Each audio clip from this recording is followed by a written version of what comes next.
तो गाइस इस वीडियो में हम एक नए सीरीज को एक्सप्लेन करेंगे जिसका नाम है टावर ऑफ द गॉड। ये वीडियो इस सीरीज के दूसरे सीजन के पहले एपिसोड का है। अगर आपने इसके पहले सीजन को नहीं देखा है तो आप YouTube से जाकर देख सकते हो, क्योंकि इस पर पहले से बहुत ज्यादा वीडियो बन चुकी हैं। तो पिछले सीजन में हमने देखा था कि रिचल बॉम्ब को धोखा देती है, जिसकी वजह से बॉम्ब पानी में गिर जाता है और इसके बाद बॉम्ब की पूरी टीम और रिचल टेस्ट पार कर जाती है। नेविगेटर जिसका नाम हुआर्यून होता है वो बॉम्ब के पास पहुंच जाती है। हुआर्यून बॉम्ब से कहती है, अगर तुम अपने सारे सवालों का जवाब जानना चाहते हो और आखिर रिचल ने तुम्हें धोखा क्यों दिया, तो तुम्हें एक टावर पर चढ़ना होगा। मैं तुम्हें उस टावर पर चढ़ने के लिए ट्रेन कर सकती हूँ। बॉम्ब उसका ऑफर मान लेता है। अब आगे इस एपिसोड की शुरुआत यूरी से होती है। यूरी अपने जहाज प्लेस से लौट जाती है। गेट पर ही उसकी मुलाकात अपनी बड़ी बहन मासिनी से होती है। मासिनी यूरी को ग्रीन और ब्लैक शर्ट को कलेक्ट करने के लिए कांग्रेचुलेट करती है और साथ ही कहती है, एक छोटी बच्ची के लिए इतनी बड़ी जिम्मेदारी संभालना बहुत ही बड़ा काम है। ये सुनकर यूरी चिढ़ जाती है और कहती है,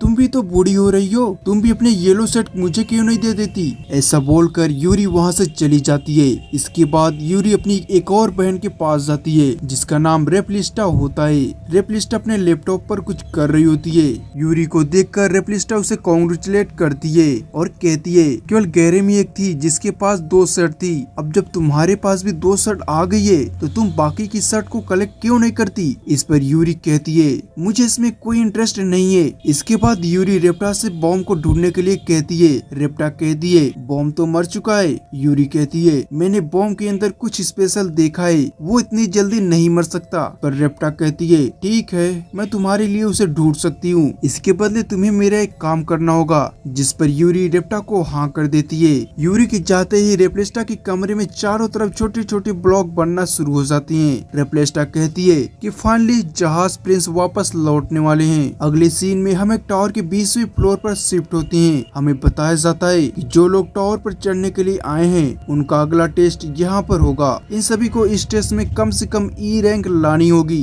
तभी वो आगे जा पाएंगे। हमें बताया जाता है इस टेस्ट में पार्टिसिपेट करने की फीस बहुत ही ज्यादा होती है। इसी वजह से इस फ्लोर तक पहुँचने वाले हर कोई इस टेस्ट में पार्टिसिपेट नहीं कर पाता और पैसे जोड़ने के लिए इसी फ्लोर पर रह जाता है, जिस वजह से इस फ्लोर पर बहुत ही ज्यादा लड़ाइयाँ और चोरियां होती हैं। इस टेस्ट को गेट ऑफ हेवन भी कहती हैं, जहां पर सभी टावर पर चढ़ने वाले अपना सब कुछ दांव लगा देती हैं। यहाँ पर हमें एक लड़का दिखाई देता है जो कि ये टेस्ट लेने वाला होता है, पर एक लड़की उससे टकरा जाती है। वो लड़की अपनी फायर पावर यूज कर रही होती है, जिसकी वजह से ये लड़का बेहोश हो जाता है और वो टेस्ट में फेल हो जाता है। टेस्ट के बाद वो लड़का बाथरूम में नहा रहा होता है, तभी वहाँ पर एक आदमी आ जाता है और उससे पैसे मांगने लगता है जो उसने टेस्ट के लिए उस आदमी से उधार लिए थे। उस लड़के के पास पैसे नहीं होते, इसलिए वो वहाँ से भागने की कोशिश करता है, पर वो आदमी अपनी पावर का यूज करके उसे पकड़ लेता है और उससे कहता है, तुम मुझसे बचकर नहीं भाग सकते हो, मुझे तुम्हारे बारे में सब कुछ पता है।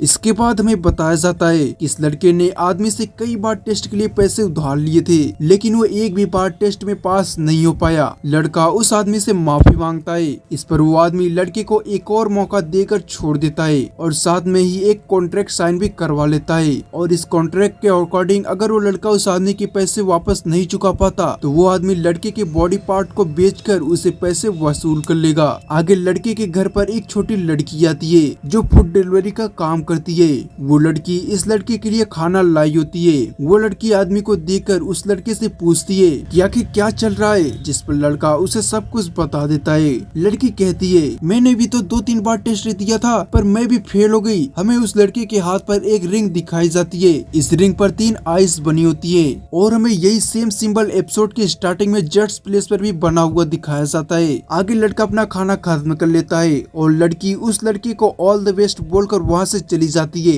अगले दिन लड़का फिर से टेस्ट देने के लिए पहुँच जाता है और पहला राउंड सर्वाइवल का होता है। इसमें हर एक कैंडिडेट को 30 मिनट तक सर्वाइव करना होता है। इसमें सभी कैंडिडेट एक दूसरे पर हमला भी कर सकते हैं। राउंड स्टार्ट होते ही लड़का अपने वेपन को निकाल लेता है और अपना नाम चिल्लाते हुए रूम के अंदर घुसता है। हमें उस लड़के का नाम जाओ वेनगर बताया जाता है। जैसे ही वो लड़का अंदर घुसता है वो देखता है कि चारों तरफ बहुत सारी कैंडिडेट जमीन पर पड़ी होती हैं और उनके सामने एक बड़ी चोटी वाला लड़का खड़ा होता है जो कि थोड़ा सा डरावना सा दिख रहा होता है। उसे देखकर वेनगिनार घबरा जाता है। हम देखते हैं कि चारों तरफ जमीन पर पड़ी हुई कैंडिडेट वहाँ से गायब होने लगती हैं। ये देखकर वेनगिनार बहुत ज्यादा डर जाता है। वो सोचता है अगर मैं हार गया तो मेरा भी यही हाल होने वाला है। ये देखकर वेन अभी तो कर सकते हो, क्यों ना हम दोस्त बन जाए। इसके बाद वेंगनार चोटी वाले लड़के से हाथ मिलाने के लिए कहता है पर वो लड़का कुछ भी नहीं बोलता और चुपचाप जाकर कोने में बैठ जाता है। ये देखकर वेंगनार को कुछ समझ नहीं आता। वो भी उसी के पास जाकर बैठ जाता है। वेंगनार चोटी वाले लड़के से बात करने की कोशिश करता है पर वो लड़का कुछ भी नहीं बोलता। इसके बाद थोड़ी देर में फिर से गेट खुलता है और इसमें से एक लड़का अंदर आ जाता है जिसके पीठ पर एक पंख बना होता है। वेगनर पहले से उसे लड़ने का सोचता है और उसे देखकर वेगनर को समझ आ जाता है कि वो जीत नहीं सकता।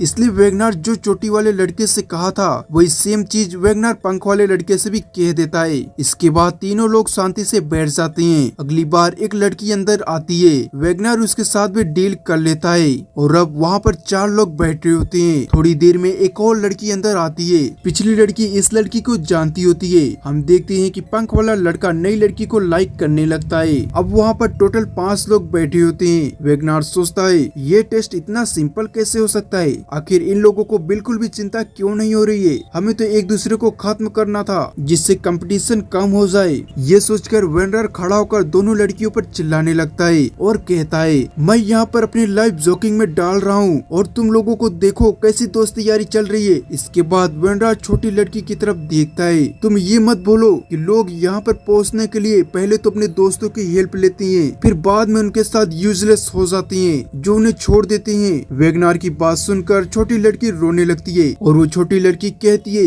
मुझे माफ कर दो, मैं एकदम यूजलेस हूँ पर मुझे अपनी मम्मी पापा को देखना है इसलिए मैं ये टावर चढ़ना चाहती हूँ। और दूसरी लड़की उसे चुप कराने लगती है और पंख वाला लड़का भी वेगनार के सामने खड़ा हो जाता है जिसकी वजह से वेगनार चुप हो जाता है। थोड़ी ही देर में वहाँ पर आखिरी कैंडिडेट भी आ जाता है। ये बहुत ही ज्यादा सीरियस और इविल दिख रहा होता है। इसने अपने कान में रिंग पहनी होती है। वेगनार को देखकर ये आदमी कहता है हाँ मैं समझ गया, तुम लोग अगले राउंड के लिए अपनी एनर्जी बचा रहे हो, मैं इससे एग्री करता हूँ, पर सोचो अगला टेस्ट एक टीम टेस्ट हुआ तो क्या होगा, क्या ये दोनों लड़कियाँ हमें हरा देंगे। इसके बाद रिंग वाला लड़का लड़कियों के पास जाता है और उनसे कहता है हमें लड़ने की जरूरत नहीं है, चलो वोट करते हैं, अगर इन लड़कियों के फेवर में कम वोट आए तो तुम लोग यहाँ से चुपचाप चले जाना। इस पर वेगनार रिंग वाले लड़के के खिलाफ वोट करता है और पंख वाले लड़के को भी उसी के खिलाफ वोट करने के लिए कहता है। ये सारा ड्रामा देखकर छोटी वाला लड़का खड़ा होता है और उन लोगों से कहता है वोट करने की कोई जरूरत नहीं है, तुम सब यहाँ से बाहर जाओगे। ये सुनकर रिंग वाला लड़का अपनी पावर से तलवार निकालता है और छोटी वाले लड़के के ऊपर रख देता है। छोटी वाला लड़का तलवार हटाते हुए रिंग वाले लड़के पर हमला कर देता है पर रिंग वाला लड़का उसे डास कर लेता है। वेगनर सोचता है ये छोटी वाला लड़का तो बहुत स्ट्रॉन्ग है, लेकिन क्या ये 5 लोगों को अकेले संभाल लेगा। पंख वाला लड़का छोटी वाले लड़के से कहता है हम 20वें फ्लोर पर हैं, यहाँ पर तुम किसी को भी आसानी से हरा नहीं पाओगे, तुम फालतू में ही लड़ाई करके अपनी एनर्जी वेस्ट कर रहे हो। पर छोटी वाला लड़का कहता है ये लड़ाई नहीं है, मुझे बस तुम सबको हराना है। इसके बाद पंख वाला लड़का और रिंग वाला लड़का छोटी वाले लड़के से लड़ने लगते हैं पर रिंग वाला लड़का जानबूझकर पंख वाले लड़के पर हमला कर रहा होता है।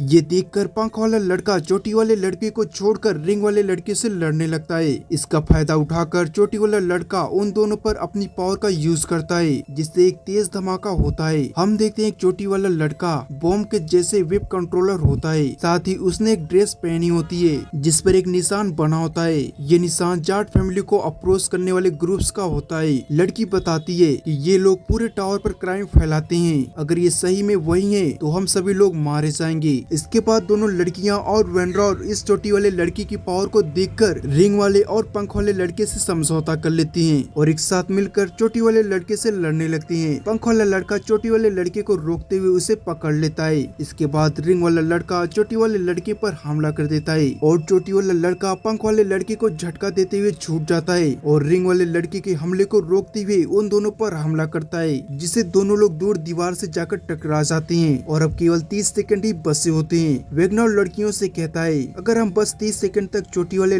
लड़के से दूर रहें तो हम बच सकते हैं। इसके बाद सभी लोग इधर उधर भागने लग जाते हैं। चोटी वाला लड़का वेगनर को पकड़ने की कोशिश करता है पर वेगनर उससे बचकर भाग रहा होता है। वेगनर जोर से चिल्लाता है कि मैं हर कीमत पर टावर के ऊपर चढ़कर ही रहूंगा। ये सुनकर चोटी वाले लड़के को पास्ट याद आ जाता है। तब हमें पता चलता है ये चोटी वाला लड़का कोई और नहीं बल्कि हमारा प्यारा बॉम्ब है। रिंग वाला लड़का वेगनर को चिल्लाते हुए बॉम्ब को खत्म करने के लिए कहता है, जिस पर वेगनर फिर से बॉम्ब पर वाल से हमला करता है। पर इस बार बॉम्ब के चारों ओर एक लाल कलर का कवच आ जाता है जो बॉम्ब को बचा लेता है और इसकी चोट को हील भी कर देता है। हील होते ही बॉम्ब फुल स्पीड से वेगनर पर हमला करता है पर जब बॉम्ब वेगनर तक पहुंचता है तब टाइम खत्म हो चुका था और सभी लोग टेस्ट पार कर जाते हैं। यहाँ पर भी सेम रूल होता है, अगर किसी ने भी टेस्ट के बाद किसी पर हमला किया तो उसे डिस्क्वालीफाई कर दिया जाएगा। इसी वजह से बॉम्ब वेगनर को छोड़ देता है और वहाँ से चला जाता है। सभी लोग बॉम्ब के जाने का इंतजार करने लगते हैं। बॉम्ब एलिवेटर में खून और रिचलिस्टा के बारे में सोच रहा होता है और इसी के साथ ये एपिसोड खत्म हो जाता है। दोस्तों बताइए आपको ये एपिसोड कैसा लगा, हमें कमेंट करके जरूर बताइएगा। और अगर आपको ये एपिसोड पसंद आया होगा तो वीडियो को लाइक करके चैनल को सब्सक्राइब जरूर कर लेना। मिलते हैं अगले एपिसोड में, तब तक के लिए धन्यवाद।